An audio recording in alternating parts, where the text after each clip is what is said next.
মাথা দিয়ে ধাক্কা, যশস্বীর বিরুদ্ধে বড় শাস্তি। আইসিসি নিয়মে এবার বিপদ।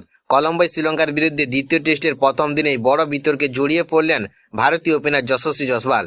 45 রানে আউট হওয়ার পর শ্রীলঙ্কার পেসার অসিতা ফার্নান্ডোর সঙ্গে উত্তপ্ত বাক্য বিতণ্ডায় জড়িয়ে পড়েন তিনি। পরিস্থিতি এমন পর্যায়ে পৌঁছায় যে দুজনের মধ্যে শারীরিক সংঘাতের মতো ঘটনা দেখা যায়। ঘটনাটির সূত্রপাত ম্যাচের 17তম ওভারে অসিতা ফার্নান্ডোর বলে পরপর 3টি বাউন্ডারি মেরে দুর্দান্ত ব্যাটিং করছিলেন যশস্বী, কিন্তু ওভারের শেষ বলে ইনসাইড এজে বোল্ড হয়ে যান তিনি। এরপর অসিতা যশস্বীকে মাঠ ছাড়ার ইঙ্গিত দেওয়ার পাশাপাশি কিছু মন্তব্য করেন বলে অভিযোগ। তাতে ক্ষুব্ধ হয়ে পিছনে ফিরে পেসারের মুখোমুখি হন যশস্বী।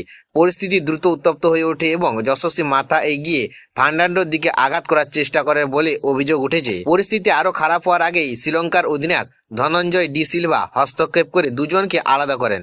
তবে পুরো ঘটনাটি ম্যাচ অফিসিয়ালের নজরে পড়ে যায়। এখন সবচেয়ে বড় প্রশ্ন, এই ঘটনায় কি কঠিন শাস্তির মুখে পড়তে পারে যশস্বী? আইসিসির আচরণবিধি অনুযায়ী প্রতিপক্ষ খেলোয়াড়ের সঙ্গে শারীরিক আক্রমণ বা হিংসাত্মক আচরণ গুরুতর অপরাধ হিসেবে বিবেচিত হতে পারে। অভিযোগ প্রমাণিত হলে বড় অঙ্কের জরিমানা, ম্যাচ নিষেধাজ্ঞা কিংবা আরও কঠোর শাস্তির সম্ভাবনা রয়েছে। তবে শেষ পর্যন্ত কি শাস্তি হবে তা নির্ভর করবে ম্যাচ রেফারির রিপোর্ট, ভিডিও ফুটেজ এবং ঘটনার সম্পূর্ণ তদন্তের উপর। এখন সবার নজর আইসিসির চূড়ান্ত সিদ্ধান্তের দিকে।